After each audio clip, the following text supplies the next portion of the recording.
심령이 가난한 사람은 자신의 전적인 타락과 부패를 깨닫게 됩니다. 그리고 그 처참하고 비참한 상황과 그 상태에서 벗어날 일말의 희망이 자기에게 없다는 것으로 인해서 애통해 합니다. 그렇게 애통하는 사람은 더 이상 자신을 자랑하거나 자신을 주장할 수 없습니다. 그래서 그는 하나님과 사람들 앞에 자신을 지극히 낮춰 겸손하고 온유한 상태가 되죠.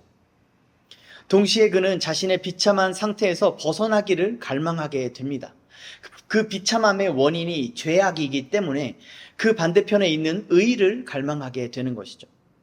그는 마치 배고파 죽을 지경에 이른 사람처럼, 목말라 죽을 지경에 이른 사람처럼 의에 줄이고 목마른 상태가 됩니다. 이렇게 의에 줄이고 목마른 자는 의를 행하며 살아갑니다. 하나님을 향한 온전한 예배로, 그리고 형제를 향한 긍휼로 말이죠. 형제를 긍휼히 여긴다는 것은 단순히 그의 부족함에 동정하는 것을 의미하지 않습니다. 굶주리고 목마르고 헐벗고 여러 가지 억울한 피해를 당한 사람을 보면서 측은하고 안타까운 마음을 가지는 것은 당연한 일입니다. 그런 마음은 불신자들도 얼마든지 가질 수 있는 것이죠. 여기서 말하는 긍휼은 죄에 관한 것입니다.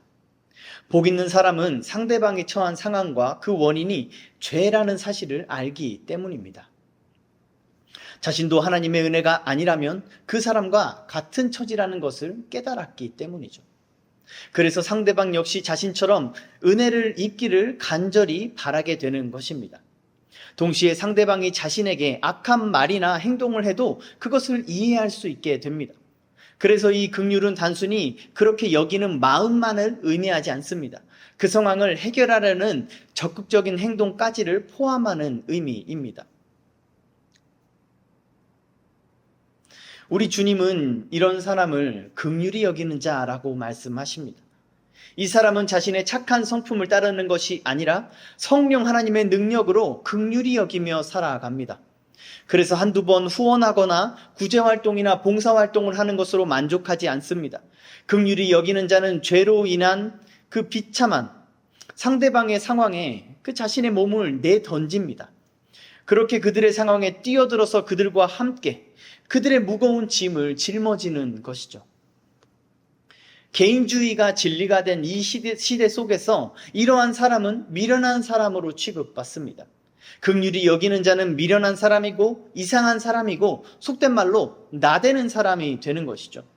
자기 앞가림이나 똑바로 할 것이지 오지랖을 부려가면서 남의 일에 참견한다고 욕을 먹기 쉽습니다.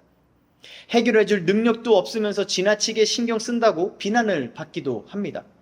그러나 우리 주님은 이런 사람이 복이 있다라고 말씀하십니다. 그리고 이 주님께서 우리에게 가장 훌륭한 긍휼의 본이 되어 주셨습니다. 사도 바울은 빌립보 성도들에게 겸손과 온유와 긍휼히 여기는 삶을 권면하면서 그렇게 살 수 있는 비결로서 그리스도 예수의 마음을 설명합니다. 빌립보서 2장입니다. 너희 안에 이 마음을 품으라 곧 그리스도 예수의 마음이니 그는 근본 하나님의 본체시나 하나님과 동등됨을 취할 것으로 여기지 아니하시고 오히려 자기를 비워 종의 형체를 가지사 사람들과 같이 되셨고 사람의 모양으로 나타나사 자기를 낮추시고 죽기까지 복종하셨으니 곧 십자가에 죽으심이라. 하나님이신 예수님은 죄의 비참함에 빠진 우리를 불쌍히 여기셨습니다. 불쌍히 여기실 뿐만 아니라 우리의 상황을 해결하려고 적극적인 행동을 취하셨습니다. 그 행동은 우리의 상황에 뛰어드시는 것입니다. 그리고 우리의 죄짐을 짊어지시는 것이었죠. 이 빌립보서 2장에서 바울 사도가 설명하는 것이 바로 그것입니다. 예수님은 우리의 죄를 짊어지시기를 끝까지 십자가에서 죽으시기까지 행하신 것입니다. 그래서 예수님은 우리를 향한 하나님의 긍휼하심의 절정과 완성을 나타내 보이신 것이죠. 이처럼 긍휼은 마음으로 불쌍히 여길 뿐만 아니라 그 짐을 짊어지는 것입니다. 이러한 긍휼로 우리의 짐을 짊어지신 주님을 이사야서 53장에서 이렇게 설명합니다. 그가 찔림은 우리의 허물 때문이요 그가 상함은 우리의 죄악 때문이라. 그가 징계를 받음으로 우리는 평화를 누리고 그가 채찍에 맞음으로 우리는 나음을 받았도다. 우리는 다 양 같아서 그릇 행하여 각기 제 길로 갔거늘 여호와께서는 우리 모두의 죄악을 그에게 담당시키셨도다. 신자는 이러한 긍휼을 입은 사람들입니다. 이 긍휼로 인해 비참하고 소망 없는 상태에서 구원을 얻은 사람들입니다. 그래서 신자는 긍휼을 귀하게 여깁니다. 그리스도 안에서 새롭게 얻은 생명에 그 긍휼이 가득함을 느낍니다. 그래서 이웃과 형제를 향한 긍휼한 마음이 자연스럽게 흘러나오는 것이죠. 초대교회 성도들이 자신의 것을 가난한 이들에게 기쁨으로 나눌 수 있었던 이유가 바로 이것입니다.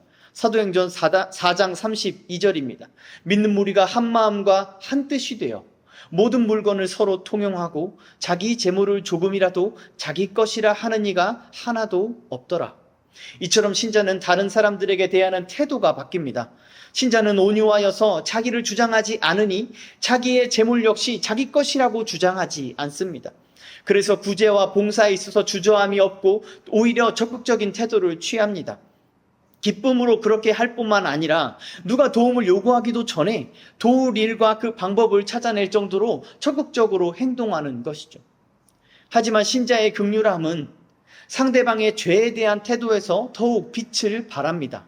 긍휼히 여기는 자는 상대방의 폭력성에 분노하기보다 측은한 마음을 가집니다.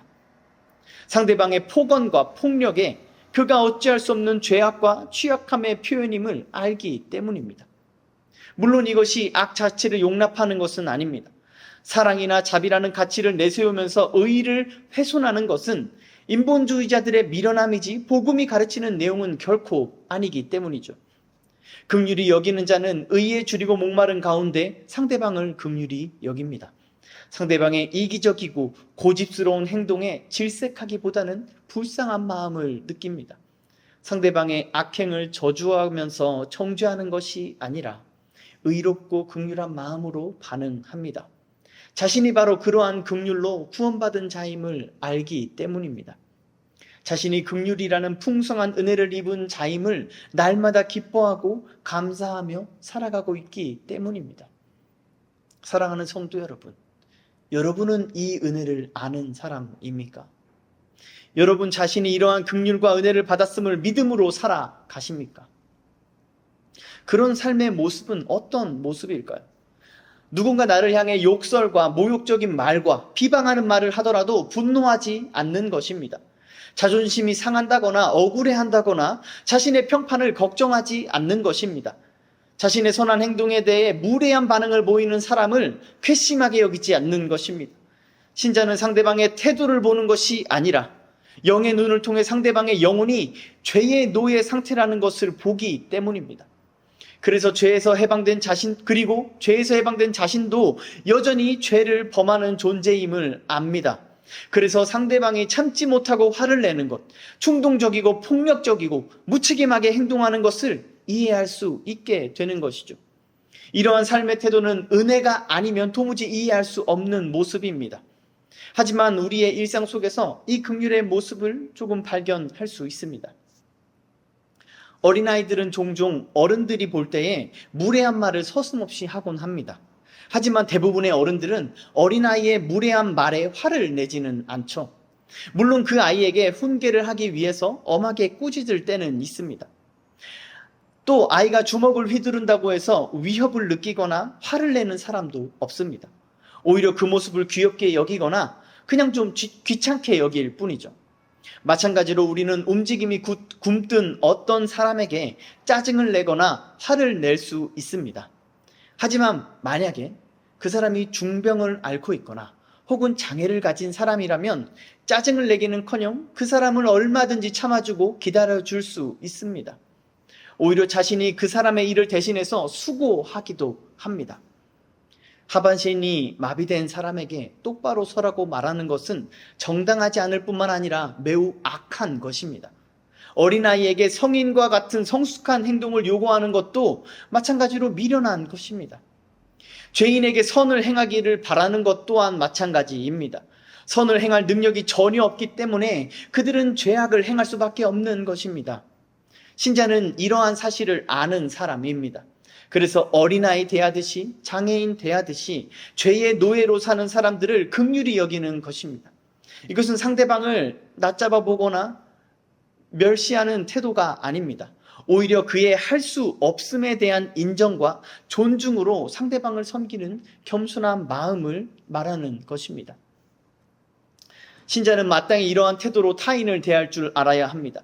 타인을 긍휼히 여기는 것은 선택사항도 아니고 신앙의 어떤 경지에 이르러야만 가능한 것도 아닙니다.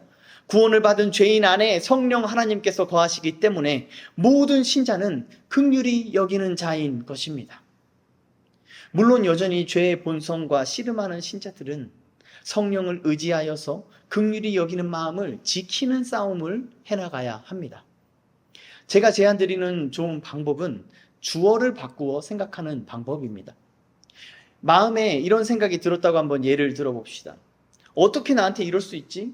나한테 거짓말하고 약속을 어긴 건 너야. 너 때문에 내가 받은 피해가 얼마나 큰지 알아? 널 가만두지 않겠어. 너도 내가 당한 만큼 당해봐야 돼. 조금도 봐주지 않겠어.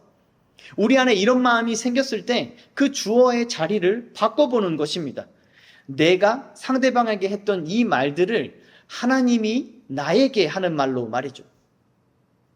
내가 품었던 이 생각을 하나님이 나에게 동일하게 하신다면 어떨까요?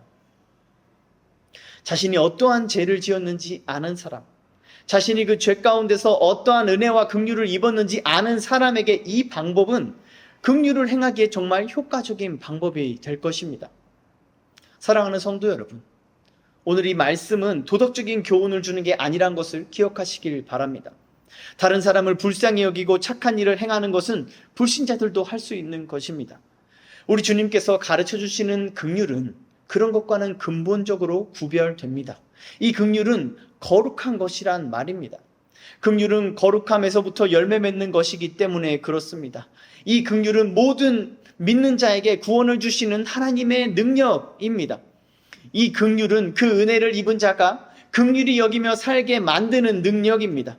여기엔 단 한 명의 예외도 없습니다. 이 긍휼은 자기를 숭배하고 자기를 자랑하고 자기만 위하던 사람을 자기를 부인하기까지 다른 사람을 긍휼히 여기는 사람으로 변화시키는 능력입니다.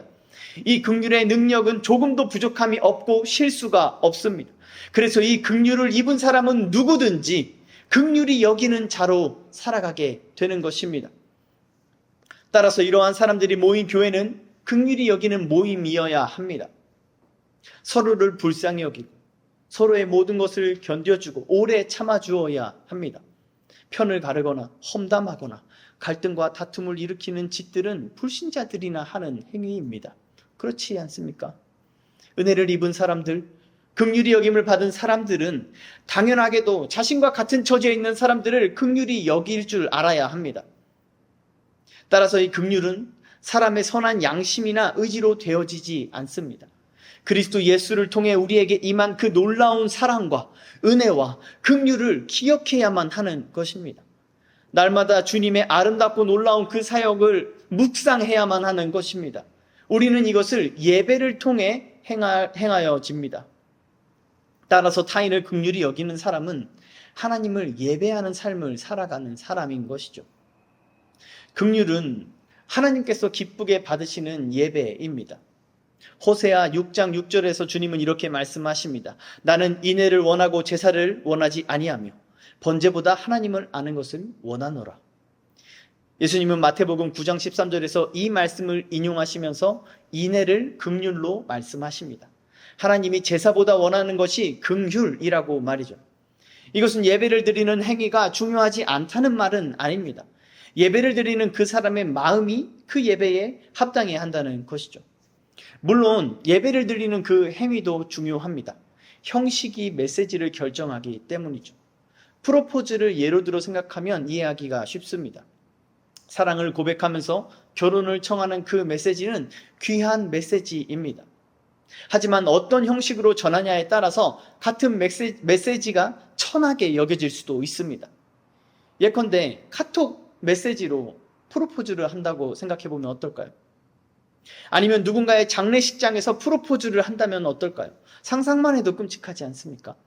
이처럼 메시지만큼 중요한 것이 그 메시지를 전달하는 형식입니다. 예배도 마찬가지입니다. 하나님을 예배하는 형식은 예배 자체만큼 중요합니다. 그리고 하나님께 합당한 예배가 어떤 형식인지는 하나님만이 정할 수 있는 것입니다.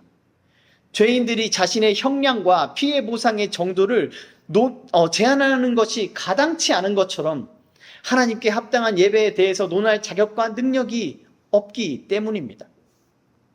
그런데 여기에 중요한 것이 하나 더 있습니다. 귀한 메시지와 그것을 잘 전달하는 형식을 갖추었다고 해도 그것을 전하는 사람이 진심이 아니라면 다 소용없는 것이 되는 법이죠. 예배자가 합당한 방식으로 하나님을 예배한다고 해도 그 마음이 진실하지 않다면 그것은 잘 준비된 종교 행위에 지나지 않습니다. 이것이 긍휼을 원하고 제사를 원하지 않는다고 말씀하신 하나님의 속뜻입니다. 하나님은 긍휼히 여기는 마음을 가진 사람을 예배자로 인정하십니다. 긍휼히 여기는 사람만이 자신의 죄를 인정하고 하나님의 은혜에 감사하는 사람이기 때문입니다. 자신의 죄를 인정하지 않는 사람은 그리스도 예수의 긍휼을 폄하하는 사람입니다. 하나님의 은혜를 감사하지 않는 사람 역시 하나님의 사랑을 업신여기는 사람입니다. 따라서 타인을 긍휼히 여기지 않는 사람은 예배자일 수 없고 구원받은 사람일 수도 없습니다. 타인을 긍휼히 여기지 않는 사람은 은혜를 모르는 사람, 예수가 그리스도이심을 모르는 사람인 것입니다. 하나님은 실수가 없는 분이십니다. 하나님의 긍휼하심을 입어 구원을 얻은 사람이라면 누구나 긍휼히 여기는 자가 됩니다. 하나님은 이 일에 조금의 실수도 없는 분이심을 믿어야 합니다. 신자에게 예배가 선택사항이 아니듯 긍휼 또한 선택사항이 아닙니다. 사랑하는 성도 여러분, 여러분 곁에 있는 사람을 긍휼히 여기십시오. 여러분이 미워하는 그 사람을 용서하고 여러분이 피하는 그 사람에게 다가가십시오. 이 일은 여러분의 자존심이나 여러분의 기분에 관한 것이 아닙니다. 이 일은 여러분의 영원한 생명이 달린 일임을 명심하십시오. 그렇지 않는다면 여러분의 예배는 그저 종교 행위에 지나지 않습니다. 하나님은 여러분의 종교 행위가 아니라 긍휼을 원하고 계십니다. 이쯤에서 우리는 긍휼에 대해 다시 생각해 봐야 합니다. 긍휼은 무조건적인 동조를 의미하지 않습니다. 우리는 온유함에 대해서 살펴볼 때에 온유함이 마냥 착하고 순한 것을 의미하지 않는다는 것을 배웠습니다. 마찬가지로 긍휼은 상대방이 무엇을 하든지 무조건 봐주는 것을 의미하는 게 아닙니다. 왜냐하면 긍휼의 하나님께서 동시에 정의의 하나님이시기 때문입니다. 하나님은 결코 죄악을 간과할 수 없는 분이십니다. 그래서 우리를 긍휼히 여기실 때 우리의 죄악을 없는 셈 치지 않으셨습니다. 먼저 하나님께서 친히 우리의 죄악을 짊어지셨고 그 죄의 삭신 사망을 감당하셨습니다. 그리고 여전히 범죄하는 우리를 징계하심으로써 우리를 거룩한 하나님의 자녀로 빚어가십니다. 이러한 하나님의 성품은 교회의 권징을 통해서도 나타납니다. 권징과 권면도 긍휼인 것이죠. 그것은 죄를 깨닫고 돌이킬 수 있도록 지적하는 행위이기 때문입니다. 누군가 죄된 상태에 있는 줄 알면서도 아무런 조치를 취하지 않고 방치를 한다는 것은 얼마나 잔인한 처사입니까? 따라서 권징과 권면을 하지 않는 것은 긍휼히 여기지 않는 행동입니다. 심지어 상대방이 자기 죄 가운데 죽도록 내버려두는 끔찍한 범죄입니다. 그래서 하나님께서는 그런 자들에게 이렇게 경고하십니다. 에스겔 3장입니다. 가령 내가 악인에게 말하기를 너는 꼭 죽으리라 할 때에 네가 깨우치지 아니하거나 말로 악인에게 일러 그의 악한 길에 떠나 생명을 구원하게 하지 아니하면 그 악인은 그의 죄악 중에 죽으려니와 내가 그의 핏값을 내 손에서 찾을 것이고 내가 악인을 깨우치되 그가 그의 악한 마음과 악한 행위에서 돌이키지 아니하면 그는 그의 죄악 중에 죽으려니와 너는 내 생명을 보존하리라. 그래서 과거에 경건했던 사람들은 참된 교회의 세 가지 표징 중 하나로 권면의 신실한 실행을 꼽아왔습니다. 그런데 이 시대의 교회에서 권징은 찾아보기 힘든 것이 되었습니다. 권징을 시행하는 교회가 지역 노회에서 파면을 당하거나 권면을 하는 성도가 교회에서 쫓겨납니다. 충격적이지 않습니까? 죄를 죄라고 말하지 않고 죄인을 죄인이라고 말하지 않는 이 시대의 교회를 우리는 살아가고 있습니다. 권징하고 권면하기보다 하나님께서 당신을 있는 그대로 사랑한다고 말합니다. 이게 얼마나 잔인하고 파렴치한 말인 줄 아십니까? 도대체 성경 어디에 그런 말씀이 있습니까? 그들은 회개를 선포하신 우리 주님의 첫 마디부터 귀를 막고 있는 것입니다. 그러면서 무슨 하나님의 말씀을 듣고 전한다고 할 수 있습니까? 우리 주님은 긍휼히 여기는 사람에게 천국을 말씀하시는데 이 시대의 교회는 그런 사람들을 내쫓아버리고 있습니다. 권징이라는 긍휼을 집어치워버린 교회에 불쌍히 여기는 긍휼을 찾아볼 수 없는 건 당연합니다. 겉으로만 하하호호 웃으면서 행복한 척하고 있지만 수많은 사람들이 이 시대의 교회 속에서 상처를 받고 억울한 일을 당하고 복음을 듣지 못한 채 죽어가고 있습니다. 권징과 권면을 하지 않는 사람들이 즐겨하는 핑계가 있습니다. 주님께서 다른 사람들을 판단하지 말고 정죄하지 말라고 말씀하셨다는 것이죠. 그러면 이렇게 묻고 싶습니다. 그 말씀을 하신 예수님께서 종교 지도자들을 비롯한 많은 사람들을 판단하고 정죄하신 것은 어떻게 설명합니까? 심지어 그들을 향해 욕설을 내뱉으신 예수님께 죄가 있다고 말할 수 있겠습니까? 그분은 하나님이시고 우리는 죄인이기 때문에 말씀 적용에 차이가 있다고 생각해야 할까요? 불신자들에게 그러한 논리로 한번 말해 보십시오. 그러면 그들은 예수님을 비겁하고 치사한 사람이라고 욕할 것입니다. 그리고 실제로 예수님은 그렇게 이중잣대를 사용하지 않으셨습니다. 그분은 우리와 같아지셨고 우리와 똑같이 죄에 노출된 사람이 되셨습니다. 성경에는 이런 말씀도 있습니다. 바로 분별하라는 말씀이죠. 구약의 율법에서부터 성경 전체에 분별하라는 이 말씀이 가득합니다. 그러면 이렇게 질문할 수 있습니다. 판단과 분별은 무엇이 다릅니까? 판단과 분별은 사실 거의 똑같은 행위입니다. 둘 다 어떤 것이 좋다, 나쁘다, 선하다, 악하다 하는 것들을 해석하고 적용하는 행위이죠. 용어의 구분을 위해서 이렇게 공통되는 부분을 판별이라고 부르겠습니다. 이성적인 피조물인 사람은 누구나 무엇이든지 판별하면서 살아갑니다. 판별은 무의식 속에서도 수도 없이 이루어지고 있습니다. 이 공간은 안전한지, 이 선택은 유익한지, 이 사람은 좋은 사람인지, 내가 앉아있는 이 의자는 깨끗한지, 저 설교자의 말은 들을 만한 것인지 등등 매 순간 판별하고 그 판별에 따라 선택하고 행동하며 살아가기를 우리는 반복하고 있습니다. 그러면 어디서 판단과 분별이 나뉘는 것일까요? 그 갈림길에 있는 것이 바로 긍휼입니다. 판별한 그 내용을 상대방을 긍휼히 여기는 방식으로 사용하는 게 분별하는 것입니다. 긍휼히 여기는 방식이 아니라면 우리는 판별한 것을 이기적인 방식으로 사용할 수밖에 없습니다. 이것은 나 자신을 절대적인 기준으로 만들어서 상대방을 판단하는 죄가 되는 것입니다. 말도 안 돼. 도무지 이해할 수 없어. 있어서는 안 되는 일이야. 나라면 그렇게 안 했어. 이러한 말들, 많은 사람들이 흔하게 사용하는 이러한 표현들이 바로 여기에 해당하는 것입니다. 맞습니다. 우리는 하나님께서 죄라고 규정하신 행위들을 숨쉬듯이 범하며 살아가고 있는 것입니다. 그러나 분별은 다릅니다. 분별은 긍휼히 여기는 것입니다. 분별도 똑같이 말을 합니다. 네가 잘못한 거야. 그렇게 하면 안 됐어. 하지만 분별은 말하는 것에 그치지 않습니다. 분별은 그 문제를 함께 짊어집니다. 예수님께서는 종교 지도자들의 정죄하고 또 심한 말로 꾸짖으셨습니다. 그러나 그것이 죄가 되지 않음은 예수님은 친히 모든 사람의 죄를 짊어지셨기 때문입니다. 교회의 권징도 마찬가지입니다. 권징은 한 성도의 잘못을 정죄하고 징계하기만 하는 게 아닙니다. 온 교회가 그 죄악을 함께 짊어지고 아파하고 괴로워하면서 그 성도가 죄에서 돌이키기를 소망으로 견디는 것입니다.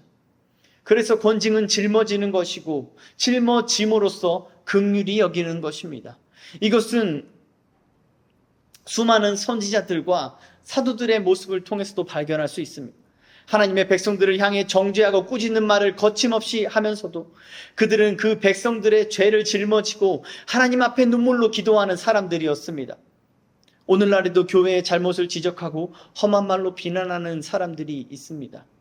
하지만 그런 말을 하는 사람들이 정작 이 시대의 교회의 죄악을 짊어지지 않는다면, 그 교회의 죄악을 자신의 죄로 여기며 눈물로 기도하지 않는다면, 그들은 그저 판단하고 정죄하기를 좋아하는 악한 자들에 지나지 않습니다. 그들은 감히 주님의 이름으로 주님의 교회를 모욕하는 무례한 자들일 뿐입니다. 이것은 우리 각자에게도 마찬가지입니다.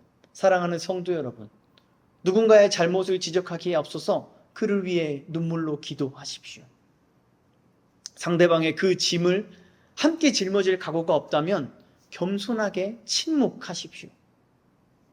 여러분이 긍휼히 여기는 마음이 없다면 아무리 옳은 소리를 해도 그거는 죄가 될 수밖에 없습니다. 긍휼히 여기는 마음 없이 정의가 바로 설 수 없기 때문입니다. 정의의 하나님께서 곧 긍휼의 하나님이시기 때문이죠. 이제 긍휼히 여기는 마음을 상대방의 죄를 용서하는 마음으로 나아갑니다. 용서는 기독교 복음에 있어서 핵심되는 주제라 할 수 있습니다. 용서 없이는 죄인의 구원을 설명할 수 없기 때문이죠. 따라서 권면이나 권징 역시 상대방을 용서하기 위한 목적으로 시행되는 것입니다. 용서하는 마음이 아니면 그것은 권면이 아니라 정죄이고 분별이 아니라 판단일 뿐입니다. 정의를 구현한다는 명목으로 하나님 앞에 죄를 범하는 것에 지나지 않습니다. 신자는 자신의 죄악을 모조리 영원히 용서받은 사람입니다.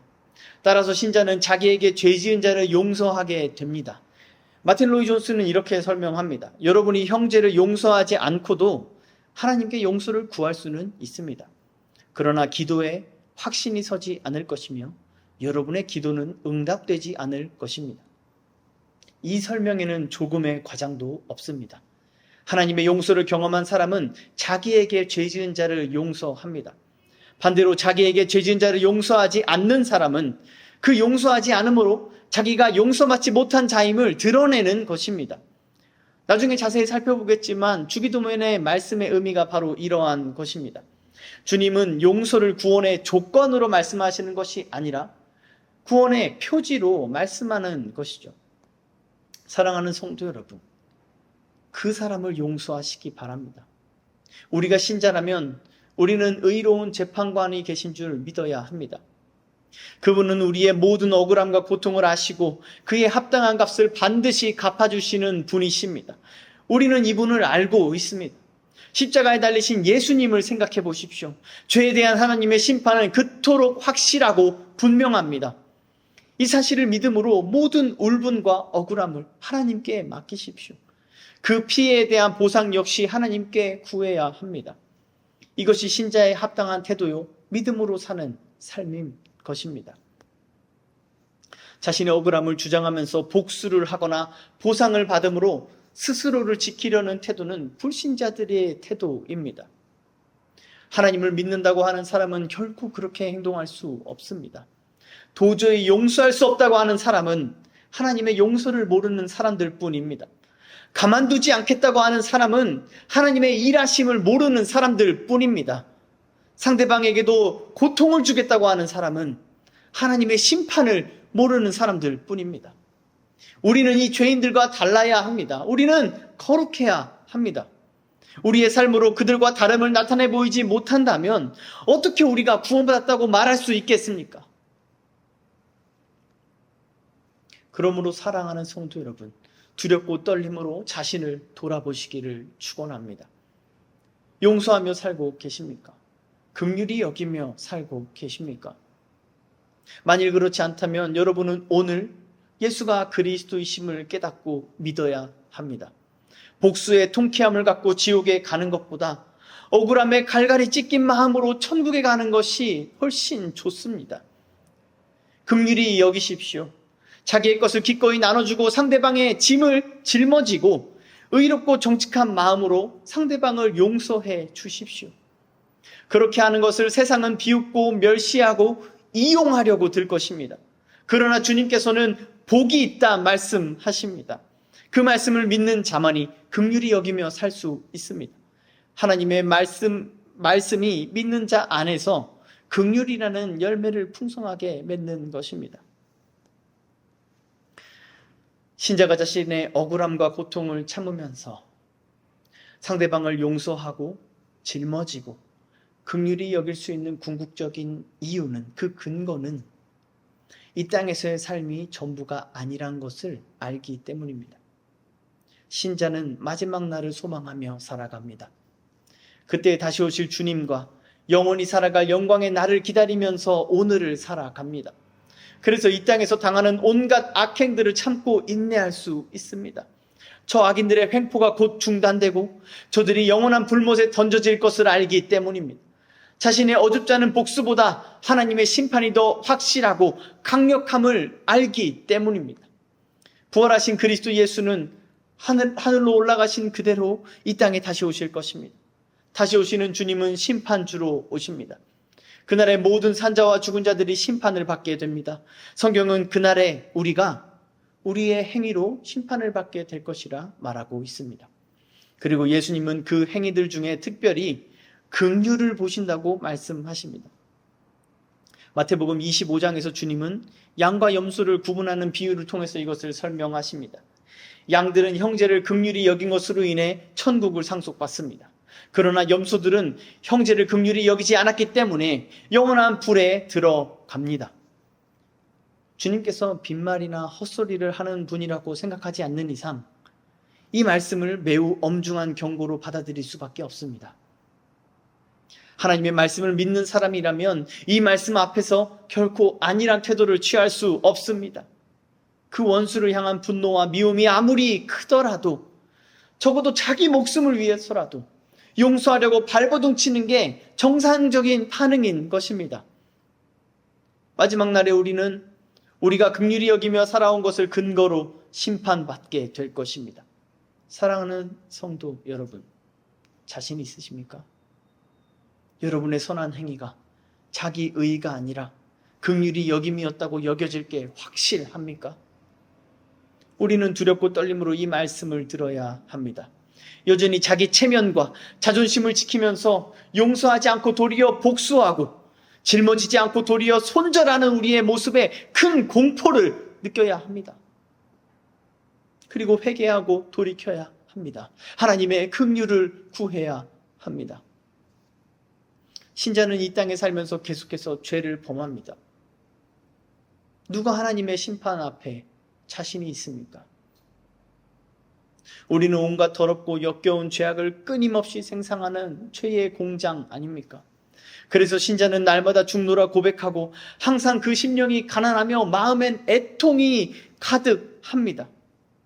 마지막 날 그 최후의 심판대 앞에서 우리는 긍휼이 필요합니다. 그때야말로 우리가 정말로 긍휼이 필요한 순간입니다. 누구도 예외 없이 긍휼이 필요합니다. 그런데 주님은 긍휼히 여길 자를 긍휼히 여기시는 하나님이십니다. 로마서 9장 16절입니다. 그런즉 원하는 자로 말미암음도 아니요 다른 박질하는 자로 말미암음도 아니요 오직 긍휼히 여기시는 하나님으로 말미암음이니라. 구원은 우리의 행위가 아니라 하나님의 긍휼에 달려 있습니다. 그리고 하나님은 타인을 긍휼히 여기는 자를 긍휼히 여기신다고 말씀하십니다. 긍휼히 여기는 행위가 의가 되는 것이 아니라 긍휼히 여기는 행위가 그가 받은 그리스도의 의로 말미암은 것이기 때문에 그렇습니다. 다시 말해서 긍휼은 성령께서 신자를 통해 맺으시는 의의 열매인 것입니다. 그리스도 안에서 하나님의 긍휼을 입은 자만이 다른 사람을 긍휼히 여길 수 있습니다. 하나님은 그런 사람을 긍휼히 여기십니다. 그 사람의 죄를 용서하시고 사망에서 건져 주십니다. 그러므로 긍휼히 여기는 자가 받을 복은 그가 긍휼히 여김을 받는 복입니다. 심판주 하나님께 긍휼히 여김을 받는 사람은 영원한 생명에 들어가기 때문에 이것이 복인 것입니다. 신자는 이 은혜를 아는 사람입니다. 신자는 이 은혜와 긍휼을 모른 척 살 수가 없습니다. 그래서 긍휼히 여기며 살아갑니다. 기꺼이 용서하고 짊어지고 오래 참습니다. 때로는 질책하고 권면합니다. 상대방의 죄에서 돌이켜서 하나님의 긍휼을 경험하기를 간절히 바라는 마음으로 말이죠. 긍휼히 여기는 자는 마지막 때를 보며 살아갑니다. 이 땅에서 당하는 억울함과 고통과 눈물을 전부 그 마지막 날에 맡겨버립니다. 가장 정의롭고 엄중한 심판이 있음을 믿기 때문입니다. 그리고 그때 아무것도 숨길 수 없이 다 드러날 것을 믿기 때문입니다. 그래서 신자는 비열하거나 비겁하게 살지 않습니다. 정직하게 자신의 잘못과 부족함을 고백하고 긍휼을 구하는 것이 신자의 삶의 모습입니다. 긍휼이나 용서는 참으로 어려운 주제입니다. 자기를 숭배하는 죄인들이 본성적으로 거부하고 분노하는 주제이죠. 그렇기 때문에 긍휼이나 용서가 희소해진 오늘날 교회의 현실은 더욱 암담하게 다가옵니다.